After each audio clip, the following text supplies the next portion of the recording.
Hello friends, स्वागत है आप लोग का विजय योद्धा जी के, जिसमें आज हम देखने वाले हैं। देखिए, जो एडिटोरियल का है 75 प्रश्न, इसका सेट नंबर 5 होगा। सेट 4 पहले वाले वीडियो में अपलोड किया जा चुका है। आप उसे विजय योद्धा जी के चैनल पर जाकर देख सकते हैं। तो शुरू करते हैं। और यह देखिए, जितने भी एग्जाम है ना, जैसे रेलवे हो गया, बीएसएससी हो गया, बिहार दरोगा, बीएसएससी इत्यादि के लिए अति महत्वपूर्ण है, एवं बीपीएससी टीआरई, तो सभी प्रश्नों के लिए सभी प्रश्न इसमें अति महत्वपूर्ण दिए गए हैं।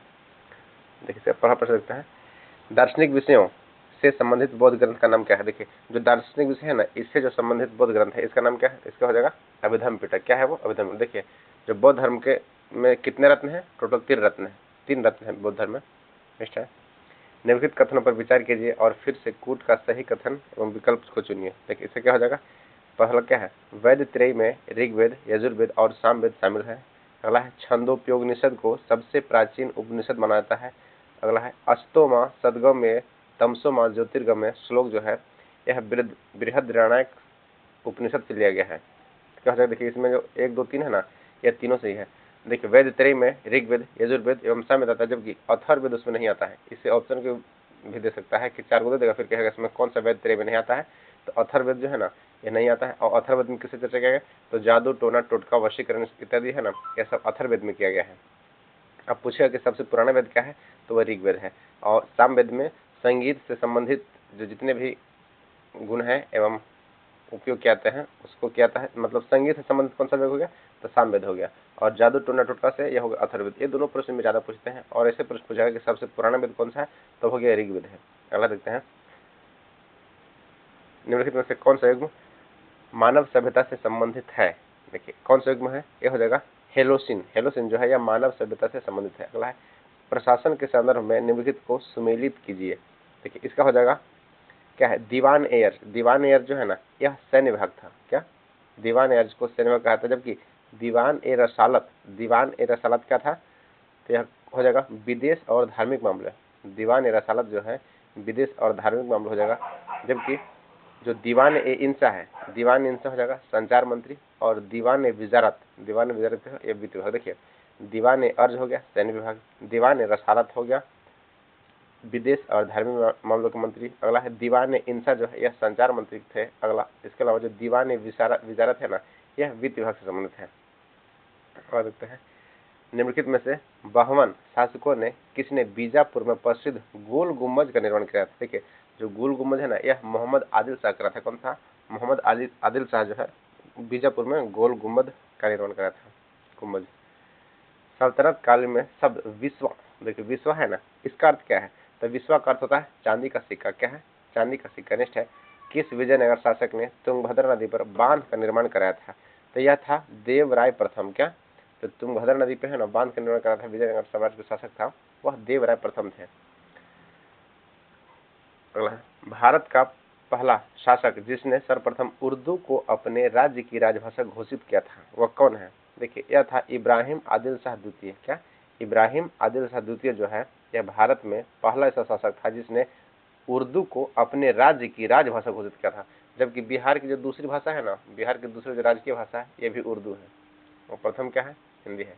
नेक्स्ट है, निम्नलिखित में से कालक्रमानुसार व्यवस्थित कीजिए। देखिए, इसका हो जाएगा, पहले क्या हो जाएगा? फॉरवर्ड ब्लॉक की स्थापना। उसके बाद हो जाएगा मुस्लिम लीग द्वारा मुक्ति दिवस। उसके बाद हो जाएगा अगस्त प्रस्ताव। उसके बाद आजाद हिंद फौज का गठन। ऑप्शन नंबर 81 होगा, तो ध्यान रखिएगा। अगला है, अगस्त 1932 में रैमजे मैकडोनाल्ड ने के सांप्रदायिक पंचायत के द्वारा पहली बार एक पृथक निर्वाचन समूह बनाया गया, वह कौन सा था? देखिए, वह था दलितों के लिए। जो सांप्रदायिक पंचायत की घोषणा किया गया था वर्ष 1932 में रैमजे मैकडोनाल्ड द्वारा, वह दलितों के लिए बनाया गया था। अगला है, ब्रिटिश भारतीय राज्य में क्षेत्र में अंतिम प्रमुख विस्तार किसके समय में हुआ था? देखिए, जो प्रमुख विस्तार हुआ था, लॉर्ड डलहौजी के समय में हुआ था। इसे देखिए हड़प की नीति के जन्मदाता कहा जाता है, जिन्होंने कई राज्यों को हड़पा था। और प्रथम में कौन सा हड़पा था? सबसे पहला राज्य इन्होंने सतारा को हड़पा था। देखिए, इसके अलावा लॉर्ड डलहौजी के समय में ही वर्ष 1853 में क्या किया था? 16 अप्रैल 1853 में रेलगाड़ी का प्रचलन किया था भारत में। तो रेलगाड़ी के चलाने का श्रेय लॉर्ड डलहौजी को जाता है। अगला है, अकालो। और देखिए, रेलगाड़ी से एक और प्रश्न पूछ सकता है कि पहली बार जो है ना, वर्ष 1925 में इलेक्ट्रिक इंजन चला था। अब इस बार विद्युतीकरण के मामले में जो वर्ष 2025 है, इसकी 100वीं वर्षगांठ मनाया गया है। तो प्रश्न ये भी पूछ सकता है कि जो इलेक्ट्रिक ट्रेन का शुरुआत पहला बार इंजन कब हुआ था, तो वर्ष 1925 में हुआ था। नेक्स्ट है, उसका 100 वर्षगांठ जो है 2025 में मनाया गया है, इसलिए थोड़ा इंपॉर्टेंट रहता है। वर्ष 1922 के साराबंदी मतलब कोई कर नहीं आंदोलन का नेतृत्व किसने किया था। देखिए जो साराबंदी का नेतृत्व है यह सरदार वल्लभ भाई पटेल के, देखिए इससे रिलेट रखिएगा, साराबंदी सरदार वल्लभ भाई पटेल इनका नेतृत्व किए थे। अगला है, निम्नलिखित में से कौन सा दादा भाई नौरोजी के धन के उत्तरण सिद्धांत में विश्वास नहीं करता है। ये कौन थे, देखिए सब इसका क्या हो जाएगा, देखिए सर सैयद अहमद है ना, जो इसके धन उत्तरण जो सिद्धांत है इसमें विश्वास नहीं करते थे, वो कौन थे, सर सैयद अहमद खान। देखिए डॉक्ट्रिन ऑफ लैम्प्स का जो विवेचना किए हैं यह दादा भाई नौरोजी के हैं। यह प्रश्न कई बार एग्जाम में पूछा जा चुका है। इसमें प्रश्न क्या कर रहा है कि कौन सा नहीं किया है। ये देखिए ये भी है ना, प्रश्न एग्जाम में पूछा जा चुका है, इसलिए इसे ध्यान रखिएगा। इसमें जितने भी प्रश्न है ना वो कहीं ना कहीं एग्जाम में आप लोग को देखने को मिलेगा, इसलिए इस अनुसार से आप अपना तैयारी को मजबूत कीजिएगा। नेक्स्ट है, इंडिपेंडेंट लेबर पार्टी का गठन किसके द्वारा किया गया था। देखिए जो इंडिपेंडेंट है ना यह भीमराव अम्बेडकर जी के द्वारा किया था। देखिए इनका कहना था कि शिक्षा वह शेरनी का दूध है जो जितना पिएगा उतना दहाड़ेगा। तो कौन थे, इंडिपेंडेंट लेबर पार्टी का गठन भीमराव। देखिए इन्होंने आर्टिकल 32 को संविधान की आत्मा कहा है, जबकि प्रस्तावना को संविधान की आत्मा कहा था, लेकिन आर्टिकल 32 को डॉक्टर वी.आर. अम्बेडकर जी ने संविधान की आत्मा कहा है। और आर्टिकल 32 में है क्या, तो इसमें संवैधानिक उपचारों का अधिकार है। और एनहिलेशन ऑफ कास्ट नामक जो पुस्तक है वह इनके द्वारा लिखा गया है। ये सारे प्रश्न एग्जाम में पूछे गए हैं, इसे ध्यान रखिएगा।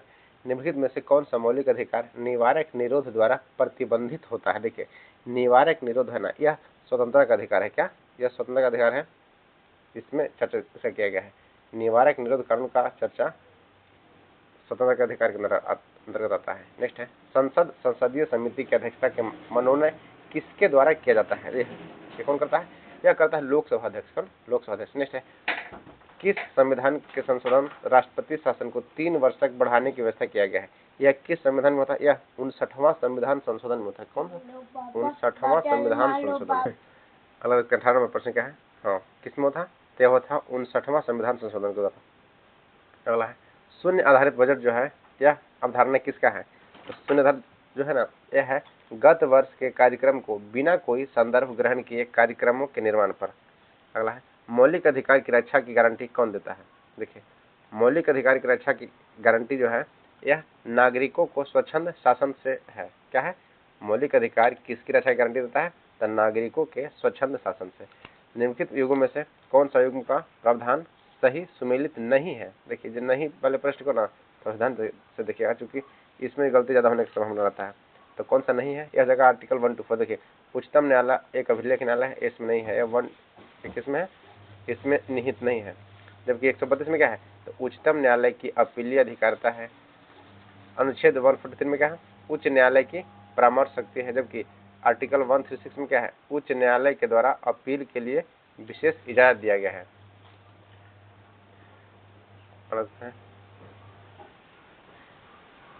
30 डिग्री और 35 डिग्री उत्तर दक्षिण अक्षांशों के मध्य की दूरी पर पूरे वर्ष चलने वाले पवनों को क्या कहते हैं।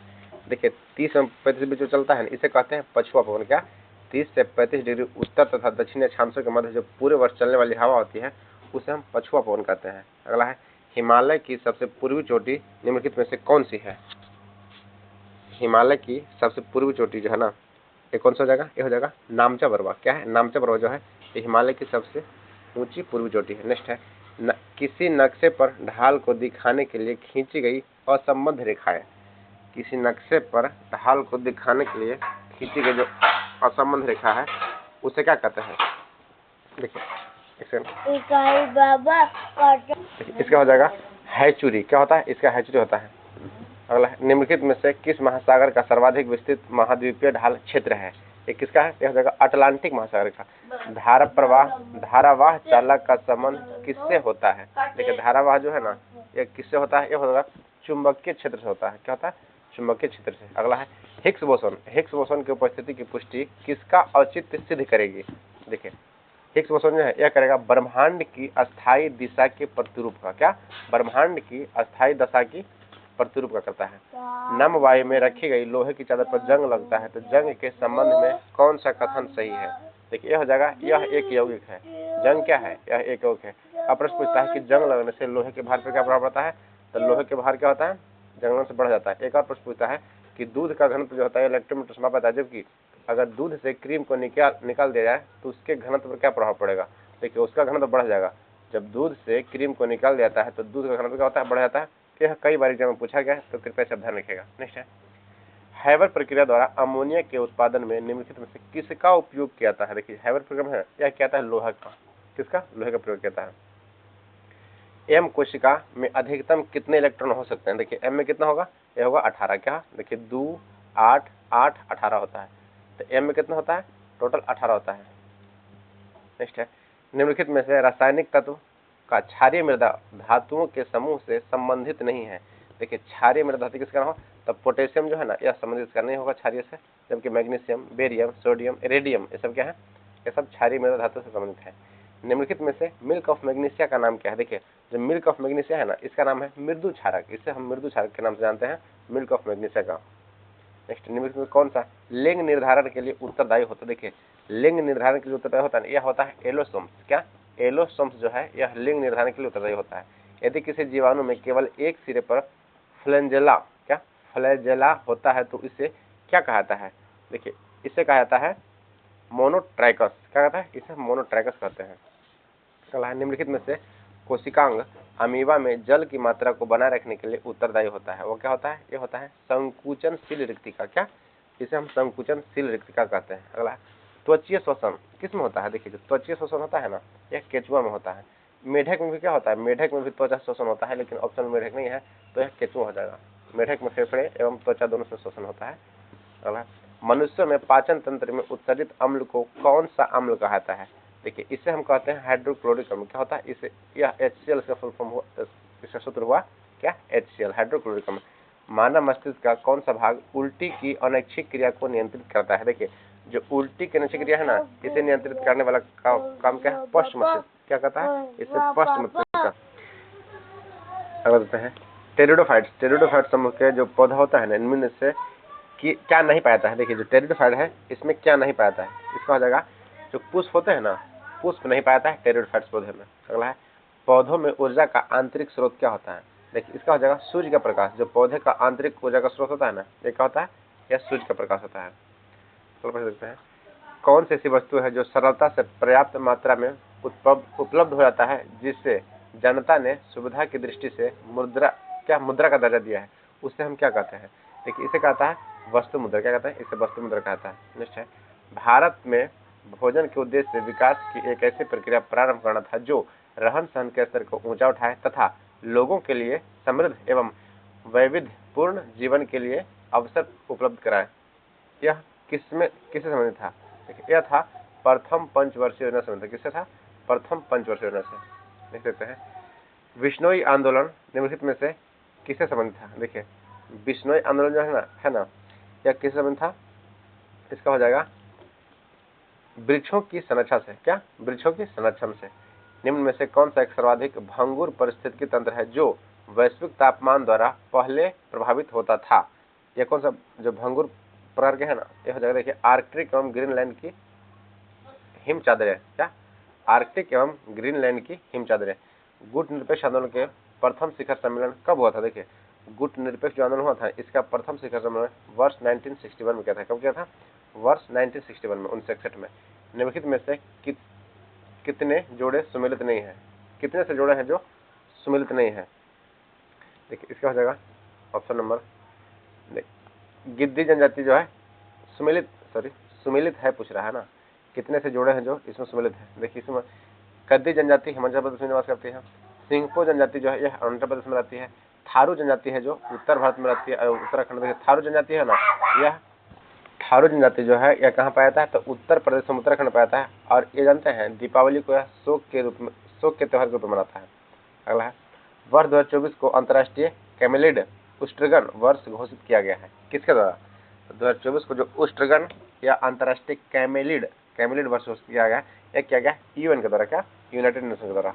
अगला है, राष्ट्रीय हरित अधिकरण NGT का मुख्यालय कहाँ अवस्थित है। देखिए NGT का मुख्यालय है, इसका हो जाएगा नई दिल्ली। कहाँ, नई दिल्ली है। Amateur kabaddi federation of India AKFI का मुख्यालय कहाँ पर स्थित है? यह जगह जयपुर में। क्या हो जाएगा? जयपुर में। अगला है 21 जून को अंतर्राष्ट्रीय योगा दिवस के रूप में मनाया जाना किस वर्ष से प्रारंभ किया गया था? देखिए वो था वर्ष 2015 से। क्या वर्ष 2015 से था। और बेटी बचाओ बेटी पढ़ाओ योजना भी कब लागू हुआ? क्या था? 2015 से। देखिए इसका जो 10वें वर्षगांठ मनाया जा चुका है, तो यह भी जो योजना है अति महत्वपूर्ण होता है और योजना से प्रश्न पूछा जाता है एग्जाम में। तो 21 जून को जो है प्रत्येक वर्ष योग दिवस मनाता है, जबकि 21 मई को हो जाएगा ना, यह चाय दिवस मनाता है। क्या? विश्व टी दिवस या चाय दिवस। तो फ्रेंड्स देखिए इसमें जितने प्रश्न थे उसे हम कवर कर चुके हैं।